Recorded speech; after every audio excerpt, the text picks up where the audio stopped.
A gente terminou de manhã, tem até uma tabelinha que a gente fez ali no cantinho, que é essa que está aqui no finalzinho do assunto, já na página 19, né? Que foi o quê? Como é que a gente finalizou a aula? A gente falou, basicamente, o finalzinho já da questão da energia interna, que foi a gente escreveu a expressão da energia interna, que a gente tinha deduzido 3 meios de nRT, a gente generalizou que aquele 3 era o número de graus de liberdade para a molécula do gás que a gente está trabalhando. Se o gás for monoatômico, ele só vai ter 3 graus de liberdade e a expressão é realmente 3 meios de nRT. Se esse gás for diatômico, ele pode girar, né, em torno de um eixo que passa pelo seu centro e aí ele vai ter mais 2 graus de liberdade de rotação e aí, por isso, ele tem 5 graus de liberdade de movimento, né? E aí a equação da energia já não é mais 3 meios de nRT, é 5 meios de nRT.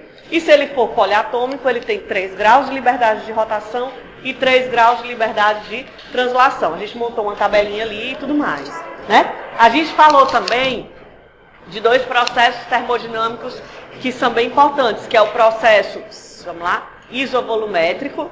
A gente até mostrou aqui, fez aquele exemplo que a gente já fez várias vezes, né? O gás preso dentro de um cilindro, certo? E encerrado por um êmbolo. Em cima desse êmbolo, as bolinhas de chumbo, né? Aí a gente primeiro fixou o volume, analisou o que acontecia com a energia interna, calor, trabalho. Depois a gente fixou a pressão e analisou o que acontecia com a energia interna, calor e trabalho. A gente vai agora finalizar falando faltam duas pequenas partezinhas, que é o processo adiabático e depois falar do livre caminho médio. Aí a gente passa para os exercícios, certo? Então vamos trabalhar um processo adiabático. O que é um processo adiabático? É aquele que não troca calor com o meio externo. Ou porque ele está isolado, ou porque ele acontece tão rápido que não dá tempo a haver troca de calor entre o gás e o meio externo. Não dá não? Mais pra cá.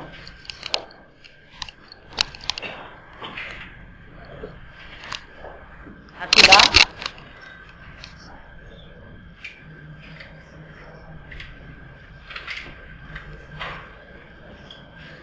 Pronto. Então vamos lá, vamos falar do processo adiabático, certo? Eu vou fazer esse mesmo exemplo que está aí no livro de vocês. Perceba que ele vai usar um exemplo de um gás totalmente isolado, né? Então vamos fazer isso aí.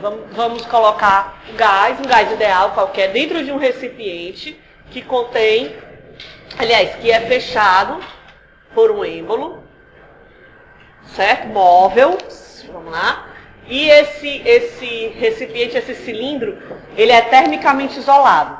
Isso aqui é tudo isolado do meio externo, certo? E aí, eu vou colocar gás dentro desse cilindro, certo? Vamos lá, vamos colocar gás dentro desse cilindro. E vou, para compensar a pressão que o gás faz tentando subir o êmbolo, vou colocar um recipiente com bolinhas de chumbo acima do êmbolo.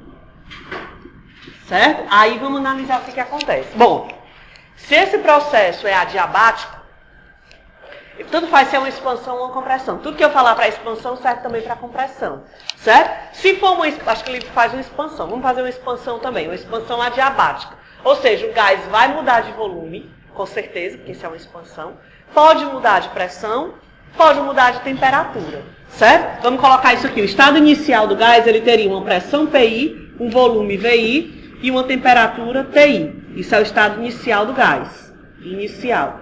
Eu quero que esse gás atinja o estado final, onde ele vai ter uma pressão PF, um volume VF e uma temperatura TF. Isso seria o estado final do gás.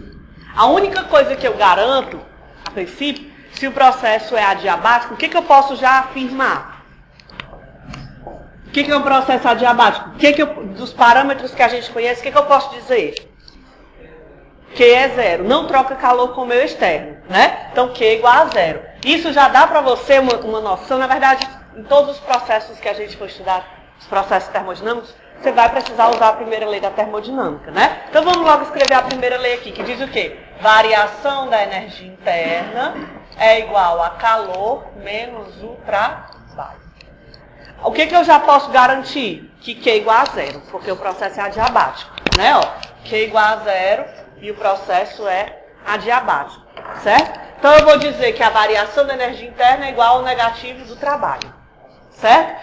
Esse processo, se eu retirar as bolinhas de chumbo rapidamente de dentro do recipiente, o que vai acontecer é que o processo vai sair do equilíbrio. O sistema vai sair do equilíbrio. Se eu tirar todo o recipiente de uma vez, pode ser que esse êmbolo pule para cima e o gás escape de forma que eu não tenho mais controle sobre ele. Para que a gente tenha o sistema sempre no equilíbrio, o que eu vou fazer? Vou fazer o que a gente chama de processo quase estático. Ou seja, é fazer um processo, sair de um estado e ir para outro, mas fazer isso de forma tão lenta que é como se eu não estivesse saindo do lugar, que é como se eu não estivesse mudando de estado. Ou seja, eu vou tirar bem lentamente uma bolinha por bolinha aqui de cima e esse êmbolo vai subir bem lentamente para, no caso, a expansão ele sobe, né? Se fosse uma compressão ele desceria. Certo? Então eu vou fazer um processo que a gente chama quase estático. Como esse processo é quase estático, entre um passo e o passo seguinte, praticamente não há alteração na pressão, porque o que vai acontecer numa expansão? A pressão vai diminuir, porque a parede está mais longe e o gás vai bater com menos força lá. Do estado I, digamos que o estado I seja o êmbolo aqui e o estado F seja o êmbolo aqui. Vai haver sim mudança de pressão, né? Mas se eu olhar do estado I para o estado logo seguinte, esse crescimento, essa subida do êmbolo, ela é tão insignificante que praticamente não houve diferença. Quer dizer, a força com que a moléculazinha ou o átomo batia aqui é praticamente igual a que ele bate logo acima, porque é muito próximo. Moral da história, eu vou considerar esse processo de I para I mais delta I, só desse pequeno passo, um processo isobárico, certo? Então vamos escrever isso daí, vamos dizer. Como eu estou tratando só desse passo infinitesimal, eu vou trocar isso daqui tudinho pelo diferencial. Menos D. Certo? Mas quem é a variação da energia interna? Na aula passada, hoje de manhã, a gente escreveu. A gente escreveu como NCV delta T, não foi? Energia interna, ó. A gente pode chamar de 3 meios de NRT, só que 3 meios de R era o CV, e a gente escrevia isso como NCVT, botava geral. Então, como eu quero D, energia interna, vai ficar NCVDT. Vou guardar aqui, ó. Vou botar aqui, aliás, substituir. NCVDT menos se o trabalho, se eu estou falando do trabalho de um processo isobárico, como é que eu posso escrever esse trabalho? Como PDV, né? P, ó, D, V. Vou isolar o NDT bem aqui e vou escrever isso assim, ó. Passar só o CV lá para baixo. Menos PDV sobre CV. Pronto, vou guardar essa informação bem aqui, ó. Certo? Só que esse gás, ele é um gás ideal. Se ele é um gás ideal, ele tem que obedecer à lei dos gases ideais, que é essa daqui, ó. Gás ideal. Se o gás é ideal, preste atenção, PV igual a nRT. Se eu diferenciar essa equação dos dois lados, eu não altero essa equação, né? Vamos olhar nessa equação o que varia. A pressão é constante ou variável do processo I para o F? Preste atenção na pergunta. A pressão é variável do processo do estado I ao estado F? Ela varia ou não? Varia. De I para F ela varia. O volume V varia de I para F? E a temperatura? Pode variar, né? A princípio nada amarra ela ser constante. Então se isso aqui tudo varia, eu quero diferenciar essa equação, eu preciso diferenciar o primeiro e diferenciar o segundo. P dV mais V dP igual a NR dt. Não é isso? Diferenciei todo mundo. Como eu tenho duas variáveis do lado esquerdo, primeira, diferencial da segunda, depois diferencial da primeira, vezes a segunda. Certo? Vou isolar o NDT bem aqui, porque ele aparece aqui, ó. Vou isolar ele aqui, ó. Passando esse R para baixo. Passo o R para baixo, fica assim, ó. PDV, vou botar ali, né? Tá muito baixo. Fica assim, ó. PDV mais VDP sobre R igual a NDT. Pronto. E eu tenho um NDT bem aqui, ó. Vou igualar 1 com 2, ó. Presta atenção. Vou igualar 1 com 2. Certo? Vamos igualar 1 a 2. Vai ficar assim, ó. 1 igual a 2. 1 tá ali, ó. Menos P dV sobre CV. Menos P dV sobre CV. E o 2 tá aqui. P dV V dV sobre R. Certo? Vamos multiplicar isso aí em X. Presta atenção aqui. Vamos multiplicar todo mundo aqui em X. Vai ficar PdVR, negativo. PRdV, tanto faz. Igual a CV PdV mais VCV dV. É isso? Posso juntar quem aparece dV aqui, né? Posso juntar. Certo? Passando pro lado esquerdo, pro lado direito, tanto faz. Passar ele pra cá, que aí fica todo mundo positivo.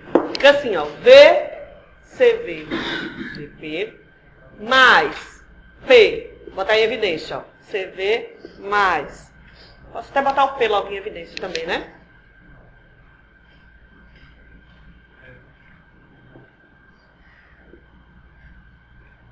Ó, só agrupei quem tinha DV, certo? Aqui, ó, esse DV trouxe pra cá, ele vem positivo, né? Aí o P tá nos dois, ó. Botei em evidência, CV, R, vem positivo, mais R, DV. Mas quem é o R? Quem é que lembra o que é o R? A relação entre R, CP e CV, que a gente mostrou agora de manhã. Quem é o maior, CP ou CV? CP. CP é igual a CV mais R. Então, o R é CP menos CV. Vou botar aqui porque aí o CV vai embora. Ó. Vai ficar assim, ó. VCV VP mais P. Aí vou trocar o R por CP menos V. CP menos CV, desculpa. DV igual a 0. Cancelo esse, ó. E fico com isso daqui, ó. VCV VP mais PCP DV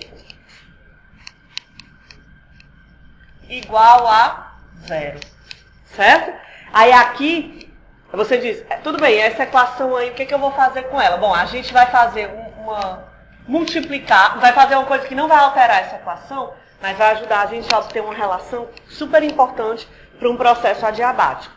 Eu vou dividir, o lado direito dela é 0, então tanto faz. Eu vou dividir essa equação, ou multiplicar por 1 sobre V vezes P. Por que eu vou fazer isso? Preste atenção. Ó. Aí você tem que ter já um pouquinho de visão se você precisar fazer isso. Observe, aqui você tem DP, aqui você tem DV. Aqui você tem P, ó, tem o P e o DV trocados. E aqui tem V e DP trocados. Né? Se eu integrasse isso daqui dos dois lados, eu tiraria esse P daqui, concorda? Só que aqui tem o V, não P. E aqui tem o P e não V. Então eu vou tentar colocar V para um lado e P para o outro. Para isso eu vou dividir, ou multiplicar como você queira, por 1 PV. Porque aí eu vou cancelar. Olha o que vai acontecer. Ó. Quando eu multiplicar aqui, esse V vai embora com esse, concorda? Vai ficar só o P e o DP. Ó. Vai ficar CV, DP e embaixo P, daqui. Aí o segundo termo, o P vai cancelar. Ó. Vai sobrar DV sobre V. DV sobre V igual a 0.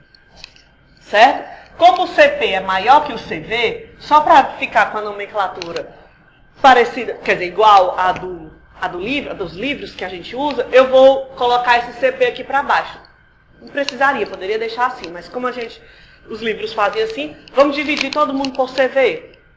Dividir todo mundo por CV, vai embora esse primeiro, e o segundo vai ficar CP sobre CV.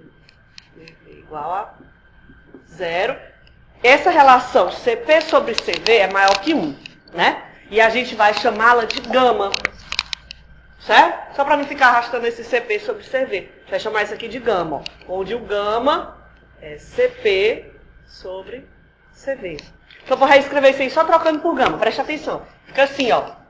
DP sobre P mais gama dV sobre V igual a zero. Agora eu posso integrar os dois lados, né? Porque eu tenho P agrupado e V agrupado. Vamos fazer isso, integrar dos dois lados. Vamos lá. Se eu integrar, fizer uma integral indefinida aqui, aqui e aqui, o que eu vou obter? Vamos lá. Ln de P. Esse gama é constante ou variável? Constante. Ele poderia ter saído da integral. Ele vai ficar lá fora. Gama Ln de V é zero, né? Constante qualquer. Então, ó, pode botar uma constante. Eu tenho Ln de A. Aliás, antes disso aqui, eu tenho gama Ln de V. É a mesma coisa aqui, né? Vou botar uma constante, só para ficar geral. Certo? Ln de A mais Ln de B. É a mesma coisa aqui.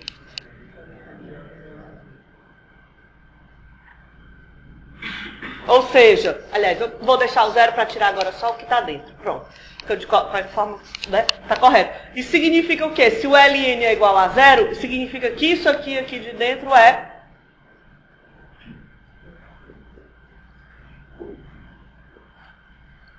constante. Certo? Essa relação vai ser super importante nos processos adiabáticos. Olha o que ela está dizendo. Preste atenção aqui para a gente entender. O que diz a lei dos gases ideais? Vou escrever ela aqui de novo. Bem aqui, ó. PV. Vou botar aqui embaixo, fica melhor de ver. Ó, preste atenção aqui, ó. PV igual a nRT. Certo? Se eu tenho, preste atenção, se eu tenho um processo isotérmico, temperatura não muda. Preste atenção. Se o processo é isotérmico, todo o lado direito vai ser constante, concorda? Se o processo for isotérmico, eu posso escrever assim, ó. Posso? Se o processo for isotérmico. Ou seja, pressão I, volume I é igual a pressão F, volume F, se o processo for isotérmico. Se o processo for adiabático, PV elevado a gama é que é constante. Não é uma relação linear como é no processo isotérmico. No processo isotérmico, PV é igual a constante. Porque N é constante, do outro lado R é constante e T se torna constante. Aqui não, a temperatura também varia. Então aqui, para eu escrever isso, eu escreveria como PV elevado a gama, a gente já mostrou por quê. Se você quiser escrever assim, estado inicial, estado final, seria assim, ó. Vou botar aqui, ó. PI, VI elevado a gama, tem que ser igual a PF, VF elevado a gama. A gente vai usar isso aí sempre que o processo for adiabático. É como se fosse uma conservação, né? Parece até um pouco com o que a gente já vinha fazendo lá no primeiro semestre para mecânica. Conservação do momento linear, né? Inicial igual a final, estado anterior igual ao estado posterior. Se o processo for adiabático, a dependência não é linear, PV. Ela depende de um fator que é CP sobre CV, que é o gama. Certo? Se você quiser reescrever, deixa eu ver se tem espaço, né? Deixa eu ver aqui, deixa eu ver se eu faço bem aqui, porque falta só um pedacinho para não ficar quebrado, ó. Fazer aqui no meio, aqui, ó. Se você quiser, ó, o que a gente tem ali, ó. Presta atenção bem aqui. A gente tem isso aqui, ó. PV elevado a gama constante, né? O que tá lá? Só que qualquer gás obedece à relação dos gases ideais, ó. Então, se eu substituir esse P, presta atenção, só para finalizar. Colocando o V aqui embaixo, eu vou trocar o P por N, R, T, sobre V, vezes V elevado a gama, constante. Certo? N é variável ou constante? Constante. R, variável ou constante? T, variável ou constante?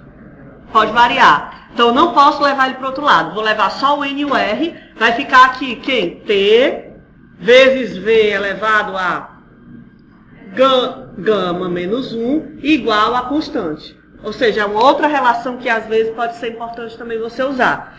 Que é também importante. Que sai, né, da junção da lei dos gases ideais com a equação para o processo adiabático. Se quiser escrever em termos de I e F, TI, VI, gama menos 1, TF, VF, gama menos 1. Entendido? Para a gente finalizar esse assunto e passar para os exercícios, falta a gente só falar falar um pouquinho mais de um parâmetro que a gente não mencionou, que ele também vai ser muito importante quando você estuda, quando você estuda os gases ideais, que é o livre caminho médio. Vamos definir o que é o livre caminho médio.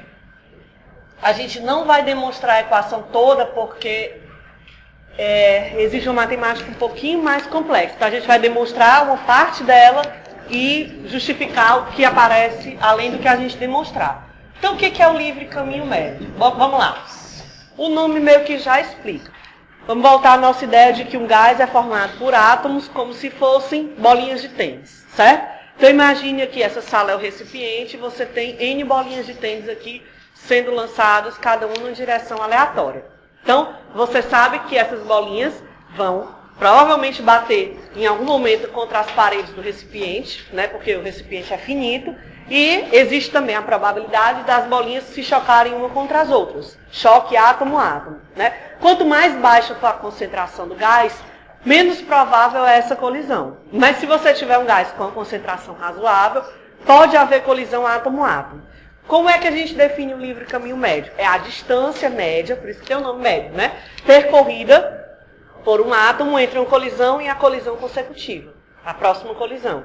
Certo? É claro que esse caminho varia muito. Imagine que você tem aqui, imagine que aqui seja o gás. Ó. Um átomo, outro átomo e aqui. Então imagine que você escolhe um átomo aqui específico, esse, e aí vá olhar o livre caminho médio dele. Bom, ele pode seguir uma trajetória e se chocar logo aqui. Então o livre caminho médio, o lambda, seria essa distância. Mas ele pode seguir adiante, ó, e se chocar lá, sei lá, na frente, e vai percorrer uma distância maior. É por isso que o livre caminho é definido em termos de uma média, de um valor médio, porque isso é muito variável. Né? Então, em média, você tem aquela equação para o livre caminho médio, que é lambda. Né? Por definição, a gente vai chamar o livre caminho médio de lambda. Vamos antes tentar analisar de que parâmetros esse lambda depende, para a gente encontrar a equação. Primeira pergunta. Você acha que o lambda é direta, o livre caminho médio, é direta ou inversamente proporcional à concentração do gás? Vou perguntar de novo. Se o gás tiver uma concentração alta, você acha que o livre caminho médio é grande ou pequeno? Pequeno. Porque se tiver muitos obstáculos, ele vai andar menos antes de bater entre uma colisão e outra. Tem muita opção para ele bater, então provavelmente ele vai andar pouco. Então, a gente já deduz, já meio que desconfia, que o livre caminho médio deve ser inversamente proporcional à concentração do gás. A concentração do gás a gente vai definir como N sobre V. N, número de moléculas, V, o volume, né? Número de moléculas sobre o volume é a concentração do gás. Certo? E outra coisa, você acha que o livre caminho médio é direta ou inversamente proporcional ao tamanho do átomo? Pergunta. Se o átomo for muito grande, o livre caminho médio vai ser grande ou pequeno?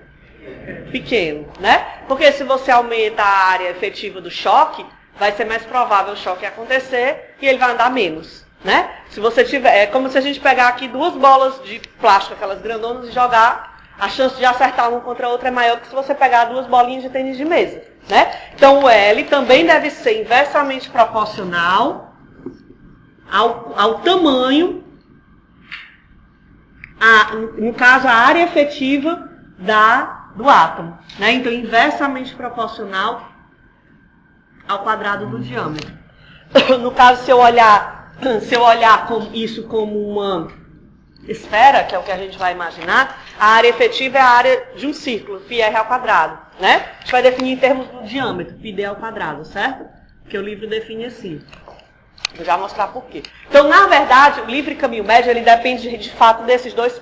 É quase isso daí. A equação do livre caminho médio, vou colocar e aí a gente vai mostrar em partes, como eu disse. Ela é 1 sobre πd ao quadrado vezes n sobre v vezes raiz de 2. É só essa raiz de 2 que a gente não vai demonstrar, porque ela vem de um algebrismo um pouco mais complexo. Então, na verdade, a gente deduziu já, assim, né? Não mostrou, mas a gente já analisou pela dependência, né? O que é direto e o que é inversamente proporcional.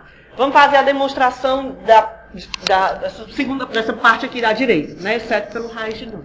Então, digamos que o que eu vou fazer? Eu vou fazer duas duas simplificações para a gente conseguir fazer essa demonstração.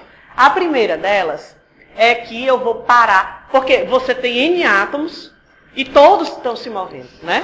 Todos os átomos se movem. Isso torna a análise muito complexa, porque você vai ter que usar a velocidade relativa entre um e outro. É dali que vem aquele raio de 2. Para o nosso cálculo, vamos fazer o seguinte, a gente vai parar todos os átomos e vai dizer que só esse que eu marquei tem movimento. Vou parar todo mundo, deixar todos estáticos, e esse aqui é que vai se mover, que pode colidir contra os outros. É a primeira simplificação que eu vou fazer.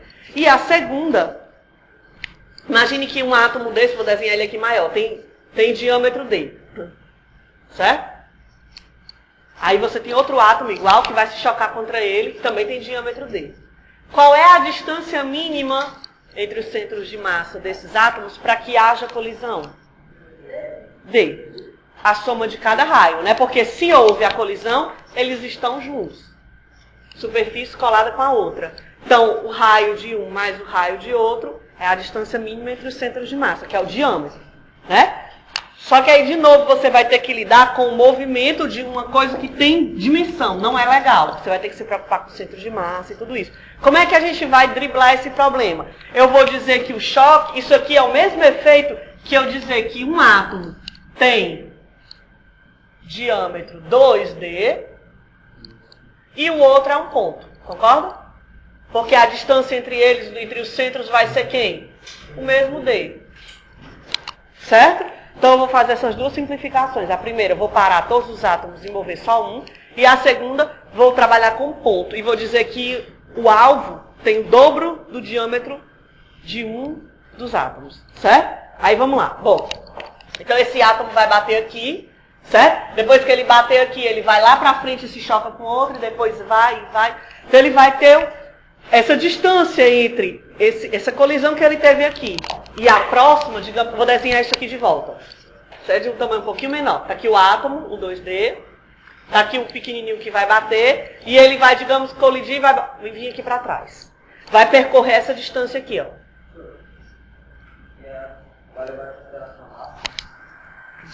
Por enquanto, porque o que importa para a gente é a concentração do gás, na verdade. Né? Porque todos eles, a princípio, têm a mesma massa. Certo? O mais importante é a concentração do gás do que a massa. Aqui você já está levando meio em conta, porque tem um volume envolvido, né? Você pode escrever isso em termos da densidade, da massa molar e tudo. A gente não vai deixar explícito em função da massa, não. Porque para a gente o mais importante... Porque quando você bota o volume já está incluso a massa, né? Ou o diâmetro dele também você já está... Porque você pode sempre escrever o volume ou a área em função da massa, da densidade, né? É embutido já lá dentro a massa. Mas para a gente o parâmetro mais assim não é nem se ele é muito pesado ou não. É mais se ele é grande ou pequeno. Né? Isso já está envolvido a massa lá dentro, porque você pode escrever em função da densidade. Mas a gente deixa explícito mais em função da dimensão, mais do que a massa. Certo? Então digamos que está aqui, o átomo bateu bem aqui, ó, ele vinha de algum lugar, bateu aqui, refletiu, bateu aqui. Então ele percorreu, entre essa colisão e a próxima, ele percorreu essa distância L, qualquer aí.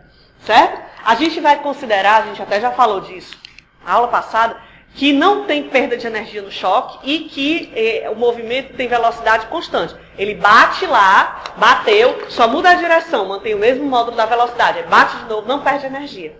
Então esse movimento daqui para cá, ele é uniforme. V vezes delta T. Certo? Então vamos definir o livre caminho médio. Ora, o livre caminho médio, ele é definido como a distância que você anda entre duas colisões consecutivas. Então ele é o caminho percorrido, ó. Ele é o caminho percorrido dividido pelo número de colisões.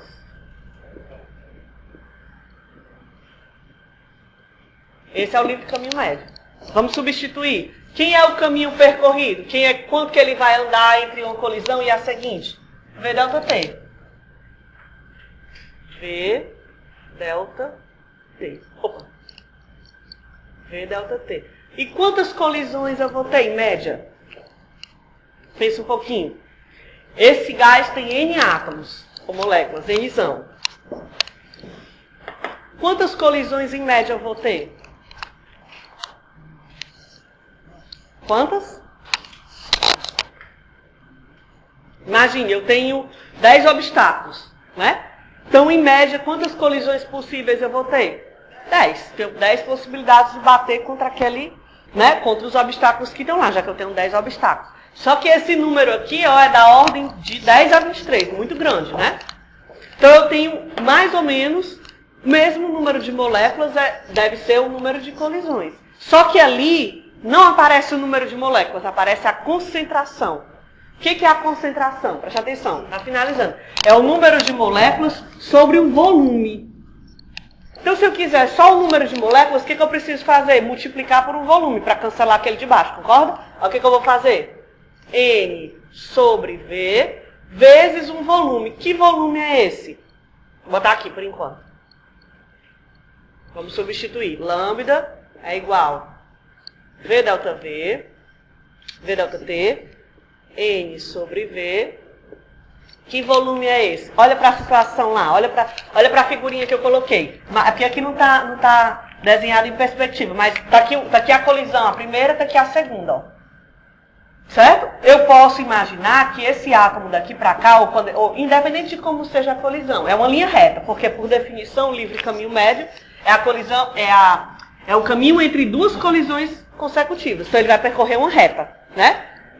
Só quando ele bater no outro é que ele pode mudar a direção, mas entre uma colisão e outra ele vai percorrer uma reta. Então eu posso visualizar isso daqui como se fosse um cilindro. Assim, ó, presta atenção que eu vou fazer, ó. Eu posso visualizar isso daqui, ó, como se fosse daqui o átomo onde ele bateu, e eu posso visualizar isso daqui como se fosse um cilindro, ó. Ou seja, o volume seria o volume desse cilindro aqui, independente se ele foi reto, independente se ele foi inclinado, independente de como ele foi. Eu sempre posso vestir o caminho que ele percorreu por um cilindro, né? E aí esse volume seria o desse cilindro imaginário que ele percorreu, ó. Ou seja, preste atenção, vou explicar de novo, ó. Preste atenção que eu já repito, ó. Seria o quê? Quem é o volume de um cilindro? A área da base vezes a altura. Quem é a área da base? A base é um círculo, é o átomo. πr ao quadrado, né? Só que o R, ó, lembra que ele tem 2D de diâmetro, então o R é πr ao quadrado vezes a altura, V delta T. E aí você encontra quase a equação do livre caminho médio, né? Ó, N, vou botar o π para frente, πd ao quadrado, N sobre V. Você não encontra de fato a equação do livre caminho médio porque falta o raiz de 2. Né? Como eu falei para vocês agora há pouco. Por que não aparece o raiz de 2 na demonstração que a gente fez? Porque a gente fez a simplificação de que a gente parou todos os átomos, só moveu um. Se a gente fosse colocar todos em movimento, a gente ia ter muito mais trabalho. Mas iria encontrar o raiz de 2. O livro não faz, porque fica muito mais complexo. Né? Ele só explica de onde vem, o raiz de 2. Vem do fato de que quando você colocar a velocidade relativa aqui, ó, aí vai aparecer o raiz de 2 aqui embaixo. Certo? Questão 2 da lista 18. Ela não é uma questão muito difícil, não, mas no livro ela está marcada como 3 pontinhos. Certo? Ela tem uma certa semelhança com a terceira, que a gente vai fazer também, porque também está marcada com 3 pontinhos. Ela tem uma certa semelhança com a... Deixa eu ver aqui mais. Um certo acelerador.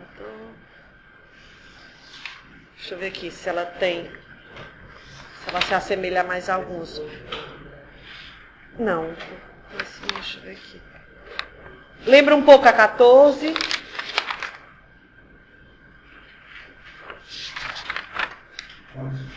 Basicamente, são parecidas a 2, a 3, a 14, certo? Tem uma certa semelhança. Um pouco a 5 também. O que diz a 2? Ó, ela fala assim, ó, o recipiente A da figura ao lado contém um gás ideal à pressão de 5 vezes 10 a 5 Pascal. Então, o gás é ideal e a pressão no recipiente A é 5, 10 a 5 Pascal. Mais ou menos 5 atm. Aí ele fala assim, ó, a temperatura de 300 Kelvin. O TA é 300 Kelvin. Ele está ligado por um tubo fino e uma válvula fechada a um recipiente B, do lado direito, cujo volume é 4 vezes maior que o volume A. Então, o volume B, não está aqui, é 4 vezes maior que o volume A. O recipiente B contém o mesmo gás, só que a pressão de 1 vezes 10 a 5 pascal. Então, no tubo B, do lado B, a pressão é de 1, né? 1 vezes 10 a 5 pascal. E a temperatura é 400 Kelvin. TB, 400 Kelvin. Aí ele fala assim, ó. A válvula é aberta para que as pressões se igualem. Ele já está falando que as pressões vão se igualar, mas a temperatura de cada recipiente vai ser mantida. Qual é a nova pressão? Então, o que vai acontecer? Você tem gás, o mesmo gás, em diferentes concentrações, pela figura que você vê, separados em 2 recipientes que têm uma comunicação entre si. Você vai abrir essa comunicação e eles vão se misturar, né? Só quando eles se misturarem, a pressão vai se igualar, pressão A com a pressão B, deve se igualar num valor intermediário entre o valor maior e o valor menor, mas as temperaturas vão se manter, certo? Aí o que ele quer? Qual é a nova pressão? Bom, o que você sai? Você vai ter que pensar em uma maneira de encontrar essa pressão. Eu sei que eu tenho 2 situações distintas, a primeira e a segunda, um antes e um depois, né? E aí eu tenho que procurar alguma coisa que se mantém constante entre o antes e o depois, né? Pense um pouquinho, o que você acha que parâmetro é o gás ideal? Então ele já dá uma dica, PV igual a NRT, né? PV igual a NRT. O que você acha que parâmetro físico aí vai se manter constante? O número de mols. O número de mols não vai mudar, total, concorda? É o mesmo gás e o tubo está todo fechado. O que eu tenho então? Eu tenho inicialmente o número de mols, vou chamar de NI, que é Na mais NB. Concorda? Certo? Onde? Quem é o Na? Olha para cá, ó. O lado A, eu tenho PaVa igual a Na RTA. Então, eu vou isolar daqui o Na, presta atenção, ó, como PV sobre RT. A mesma coisa vale para o lado B, só que com os parâmetros B, né? Do lado B. NB, ó, NB vai ser PB, VB, RTB. A soma desses dois vai dar o número de mols antes da válvula ser aberta, né? Então, o número de mols inicial antes da válvula ser aberta vai ser PA. Ó, aqui o VB é 4VA. Então, eu vou botar logo o VA e o R em evidência, certo? Fica assim, ó, presta atenção, ó. VA sobre R. Então, vou só colocar aqui, NA mais NB, para lembrar. Pronto, NA mais NB, ó. Então, NI é VA sobre R, ó. PT, que o V e o A já estão lá fora. PA sobre TA. E o B, PB sobre TB vezes 4, que aqui é 4VA. 4 PB TB. Isso é o número de mols antes da válvula ser aberta. Depois que a válvula for aberta, o número total de mols não pode mudar, porque não tem nenhum furo, nenhuma fonte colocando gás nesse recipiente. Se não está saindo nem está entrando, o número é constante, né? O número total é constante, NF. NF vai ser Na, presta atenção, não copia agora, NB. Na vai mudar depois que a válvula for aberta? Vai. NB vai mudar? Também vai mudar, né? Porque o que vai acontecer? Deve ficar mais ou menos a mesma concentração, deve sair um pouco do lado A e para o lado B, que é onde tem mais, né? Então vai mudar parcialmente, mas o total não muda. Quem são os NAF e NBF parciais? Vou botar aqui. NAF parcial vai ser a nova pressão, o volume não muda. Então, a nova pressão, PA final. Vou até chamar P final, porque ela vai ser igual dos dois lados. Não precisa nem diferenciar A de B. Ele fala que é igual. Vezes, estou pegando na lei dos gases ideais. VA não mudou. R não mudou. E TA, ele diz que se mantém a mesma temperatura, né? E o NF, NBF, mesma coisa, só que o B. Então, vai ser 4FA, 4VA, desculpa, que o volume B é 4VA, então 4.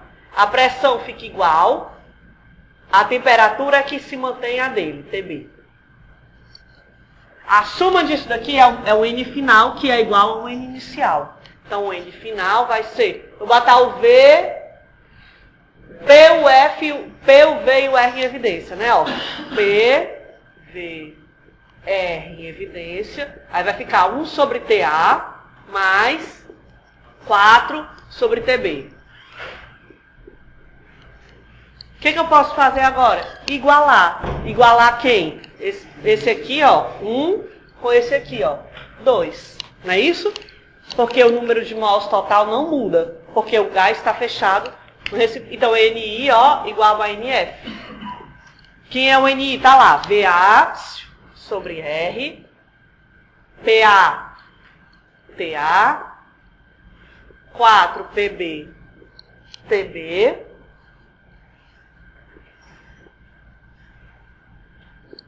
igual a PF, VA, R, TA, 4 TB. Aí aqui você cancela os volumes, né? Ó, cancela os R's. O que ele quer? Ele quer o PF. PF você vai precisar do PA, ele deu. Tá ali, 5, 10 a 5. TA, 300 Kelvin, ele deu. PB, 1 vezes 10 a 5. TB, 400. Ele deu tudo. É só substituir. E você vai achar o PF, ó. Esse PF deve dar quanto? 2 vezes 10 a 5 Pascal. Como a gente imaginava, deve ser um valor... Ó, o menor é 1 e o maior é 5. Deve ser um valor entre esse...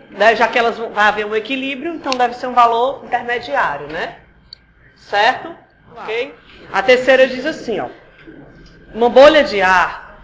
Então, é ar, né? O nosso gás. Uma bolha de ar com 20 centímetros cúbicos de volume. Então, o volume, 20 centímetros cúbicos, está no fundo de um lago de 40 metros de profundidade. Então, profundidade do lago, 40 metros.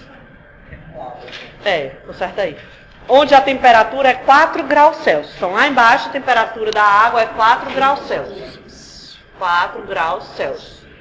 A bolha sobe até a superfície, que está a uma temperatura de 20 graus Celsius. Então, vou chamar a temperatura lá no fundo, no início, e no final, 20 graus Celsius. Considere a temperatura da bolha como sendo a temperatura da água em volta dela.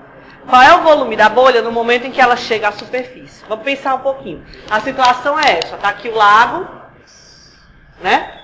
E a bolha está lá no fundo do lago e vai subir até a superfície do lago. Ele quer saber o que acontece com o volume da bolha. Será que se mantém constante, aumenta ou diminui? O que você acha? Bom, a princípio, quando essa bolha sobe, primeiro, a temperatura dela varia? Sim, o problema já informou, né? O volume dela varia? Talvez varie, é a pergunta que ele faz. A pressão sobre ela varia? Aumenta ou diminui? Então, o volume deve aumentar ou diminuir? Aumentar. Se você já pensa sobre isso um pouquinho antes de fazer a questão, você já pode eliminar algumas respostas improváveis, né?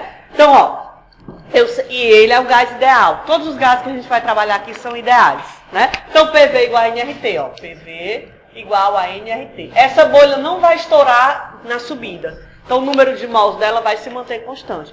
Em muitos dos problemas, você vai usar essa ideia de que o número de mols não varia. Aí você vai deixar tudo em função do número de mols, ó. N, ó, é igual a P, V sobre RT. Pode até isolar NR, né? Cancelar logo.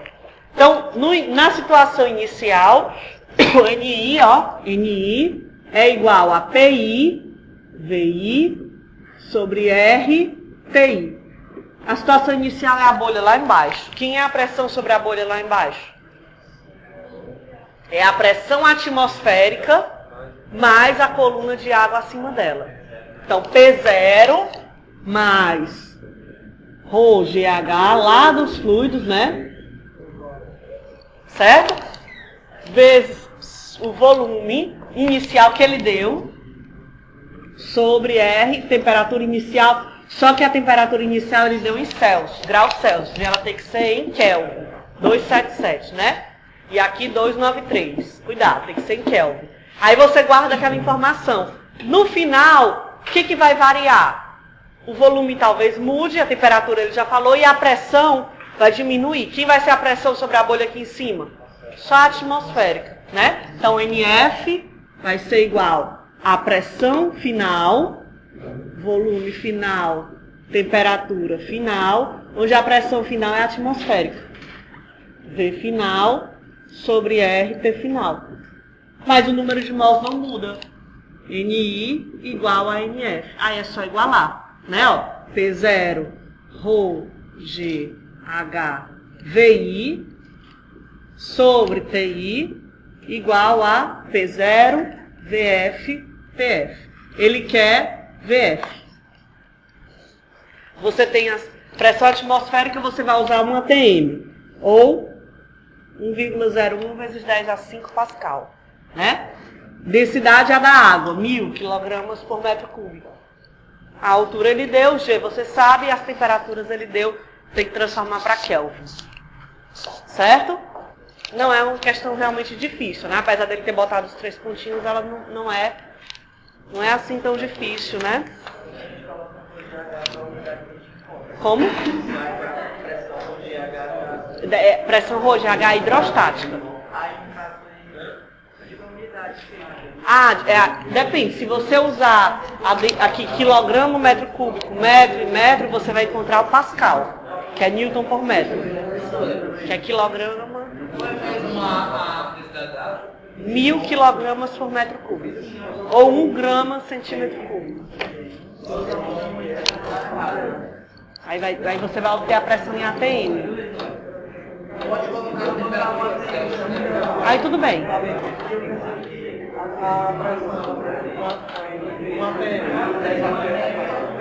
1,01 vezes 10 a 5. Vamos mexer bem rapidinho, ó. Ó, preste atenção. A questão 11, preste atenção.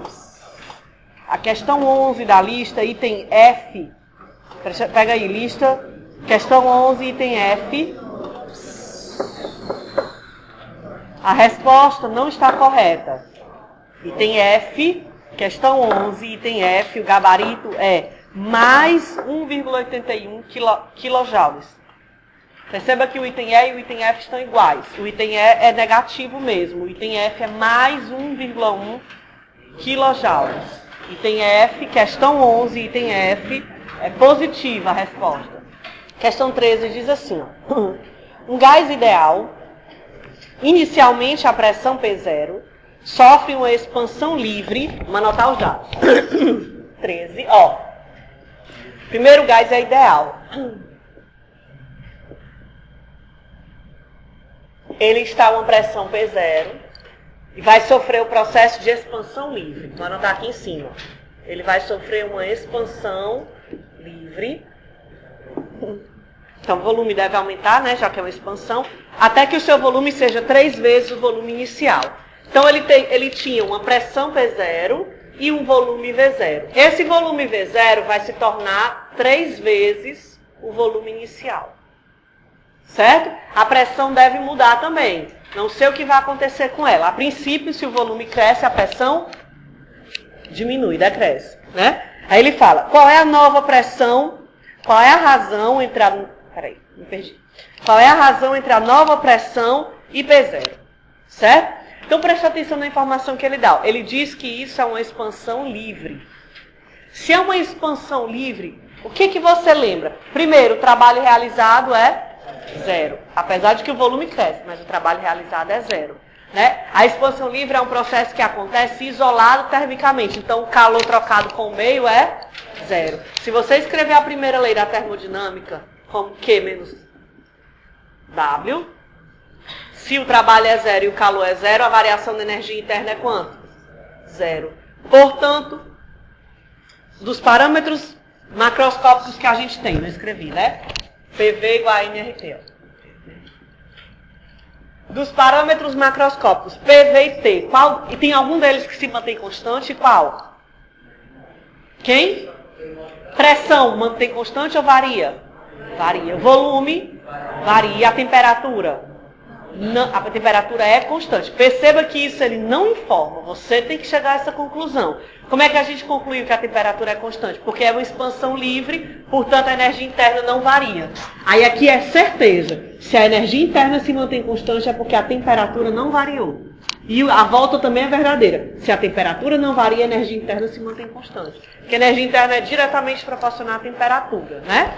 Aí vamos lá. Bom, se isso aqui do lado direito tudo é constante, eu vou dizer que P0, V0 é igual a P1, V1. Ó, P0, V0 igual a P1, V1, P0. Eu não sei, V1, V0. Vou manter V0, P1 é quem eu quero e o V1 é 3V0.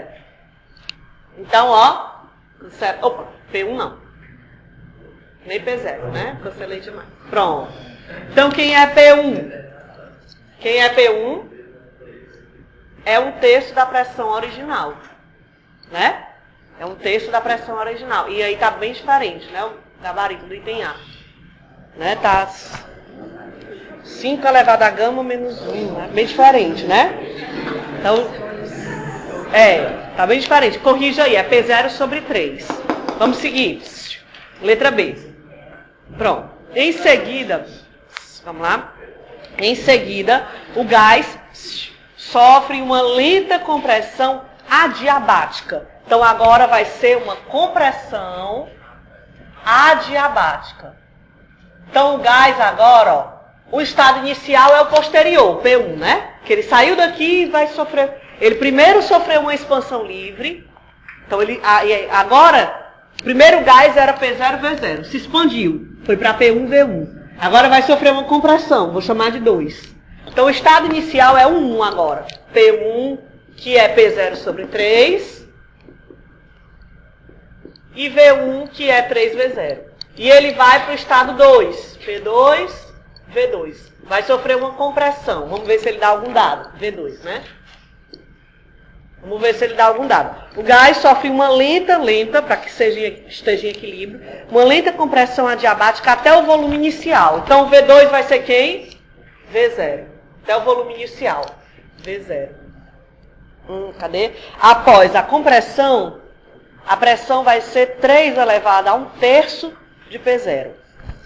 3 elevado a 1/3 de P0. Não é isso? Pronto. Ele pergunta, o gás é mono, di ou poliatômico? Vamos lá. Bom, se isso é uma compressão adiabática, aí o que eu posso dizer? A pressão varia ou não? Pode variar. Adiabático. Pode variar. O volume varia ou não?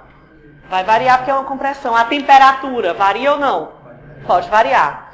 Como é a relação dessa variação? A gente acabou de ver aqui no final da aula. Para o processo adiabático, para uma compressão adiabática, PV elevado a gama é que é constante, e não PV, como na expansão livre. Vou escrever aqui então, ó, vai ficar P1V1 gama igual a P2 V2 gama. Quem é P1? P0 sobre 3. Fica apertado aqui, né? Vou botar aqui, tá? Ó, P1V1 a gama, P2 V2 a gama. Pronto. P1 é P0 sobre 3. V1, 3V0. Todo mundo elevado a gama, né? 3V0 a gama. P2 é 3 a 1/3 P0. E V2 é V0 a gama.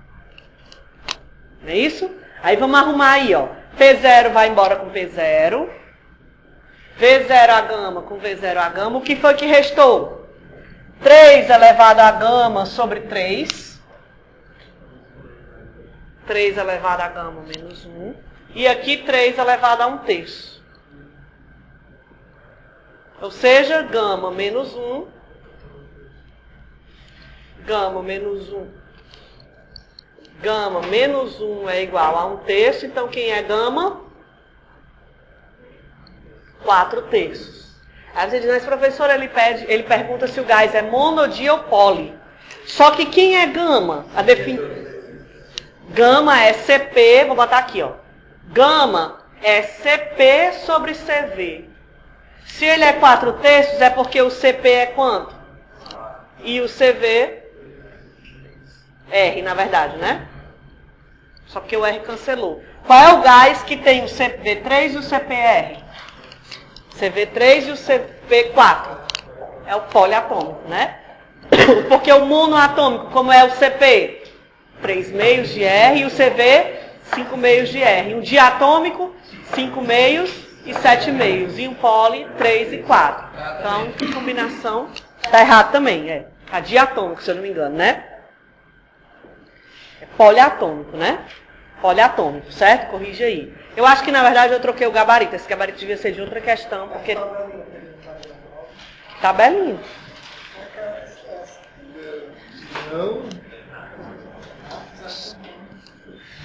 Não, vamos lá. Item C, ó. Não precisa só da tabelinha, não precisa provar toda a questão. Não precisa. O quê? Não, por exemplo, nesse caso a gente precisaria provar tudo aquele... Não, você vai escrever. Você só pode... Basta uma linhazinha. Porque às vezes você chega daqui pra cá e coloca poli. Aí você pode só botar em uma linha. CV, só isso aqui que eu escrevi, ó. CP, partindo daqui. Nesse caso aí a gente precisou saber qual é do... Não. Do poli aí precisaria da tabelinha. No caso da tabelinha precisa provar um monte de coisa. Não precisa não. Vamos lá. Ó, item C. Qual é a razão entre a energia cinética? Qual é a razão entre a energia cinética média por molécula no estado final e no estado inicial? Então ele quer agora a energia cinética. A energia cinética está relacionada a qual desses três parâmetros macroscópicos aqui? PV ou T? T. A energia cinética é 3 meios de kT.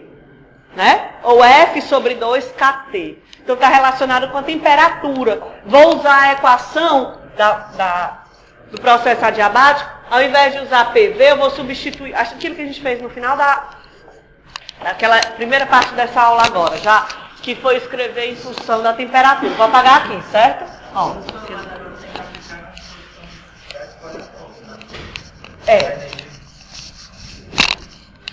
Ó.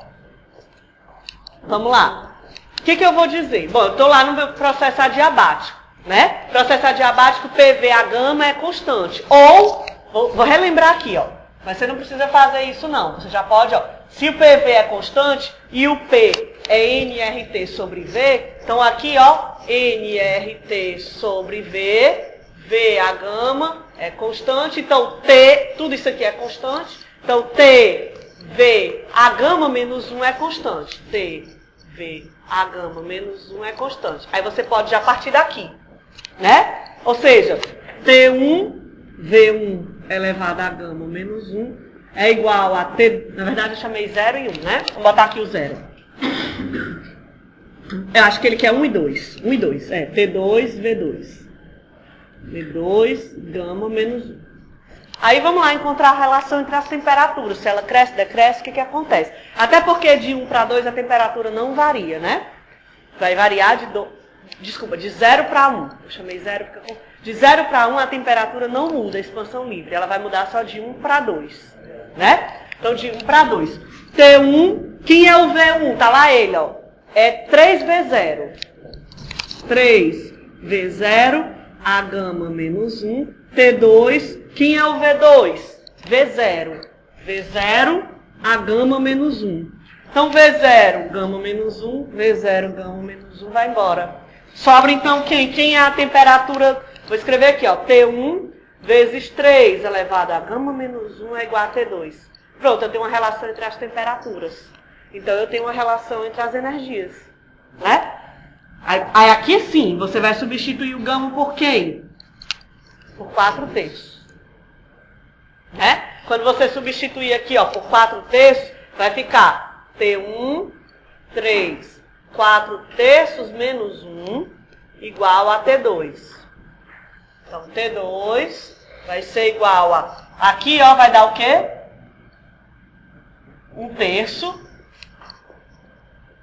T1. Pronto. Se a temperatura é 1/3, né, 3 elevado a 1/3 da anterior, a energia também, que é diretamente proporcional. Certo? Aí basta você fazer essa continha. 3 elevado a 1/3, faz aí. Eu acho que não dá 1,9, dá menor.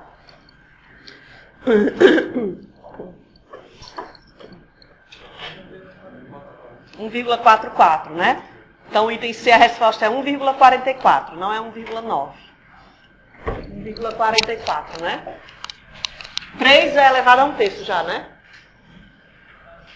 Então, T2. Esse é o fator que ele quer. Questão 9, que é semelhante a 8, a 10 e a 19, diz assim, ó.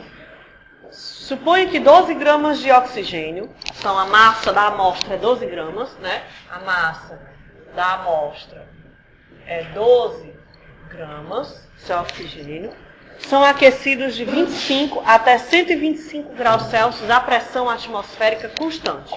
Então eu tenho oxigênio, gás, a uma temperatura inicial de 25 graus Celsius, vai ser aquecido até 125 graus Celsius, certo? Oxigênio. Vai ser aquecido a pressão constante, ele já deixa claro. É um processo isobárico. Ele fala, quantos mols de oxigênio estão presentes? A massa molar é 32 vezes 10 a menos 3 kg. A massa molar, 32 vezes 10 a menos 3 quilograma por mol.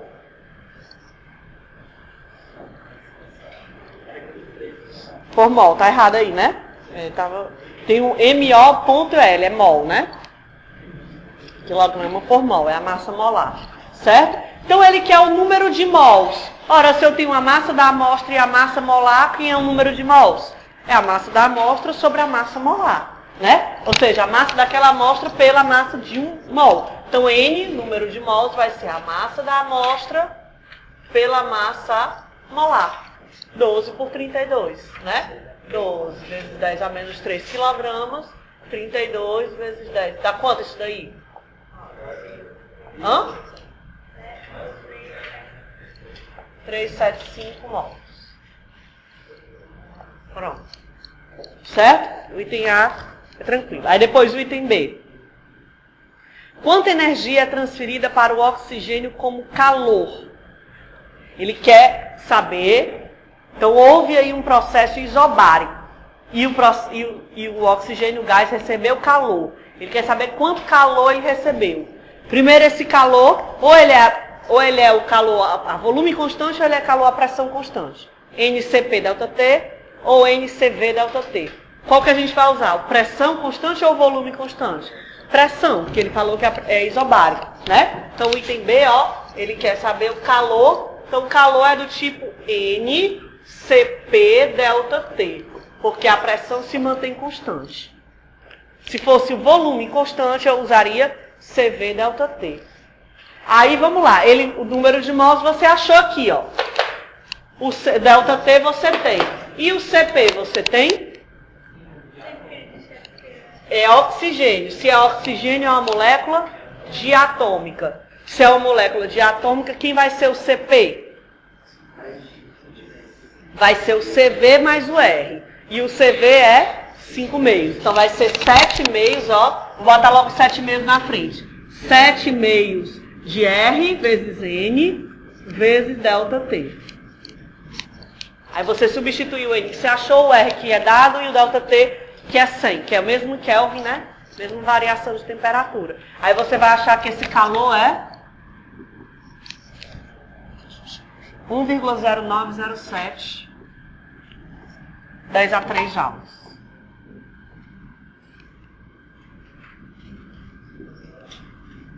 Certo?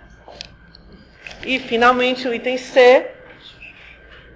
Que fração do calor é usada para aumentar a energia interna? Preste atenção. Se o processo é isobárico, a gente já analisou ele aqui. Se o processo é isobárico, que é o caso, eu posso ter variação no volume, que eu não posso ter variação na pressão.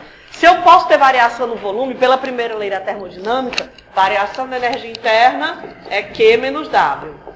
Q menos W. Então, o calor que eu fornecer, ele tanto pode ser usado para aumentar a energia interna, como para realizar trabalho. Se fosse um processo isovolumétrico, todo o calor é usado só para aumentar a temperatura, variar a energia interna. Aqui não. Uma parte vai ser usada para variar a temperatura e a outra para realizar trabalho. Ele quer saber que fração do todo, quem é o todo? É o calor.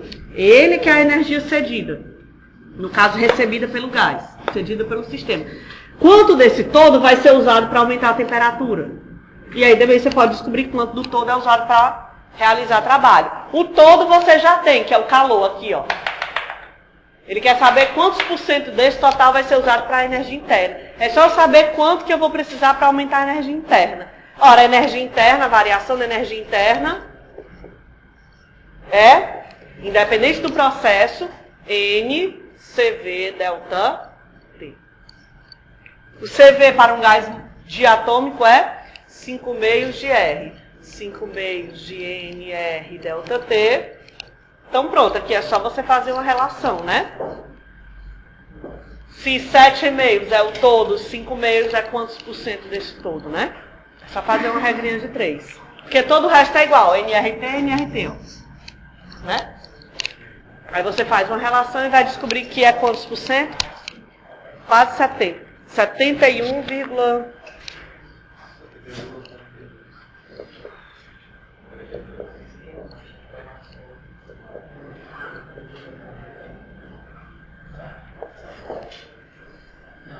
certo?